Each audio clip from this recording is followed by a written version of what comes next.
இசை வர்ஷினி கிட்ட சொல்றாங்க, அசோக்க ரவுடிக கிட்ட இருந்து விஷால் காப்பாத்திட்டாரு. ஆனா விஷால் அவர் தம்பின்னு தெரியாம அசோக் விஷால் கிட்ட இருந்து தப்பிச்சிட்டாரு. என்னக்கா சொல்ற? அசோக் தப்பிச்சிட்டாரா? இப்ப என்னக்கா பண்றது? வர்ஷினி, நீ பயப்படாதமா.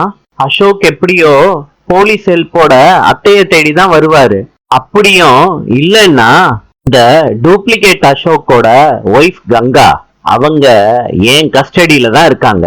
கடைசி நேரத்துல அவங்கள எப்படியாவது கூட்டிட்டு வந்து இந்த கல்யாணத்தை நிறுத்திடுவேன். போதுமா?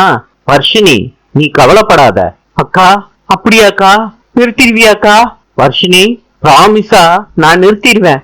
Don't worry Varshini. அக்கா, இத கேட்டதுக்கு அப்புறம் தான் எனக்கு நிம்மதியாவே இருக்குக்கா.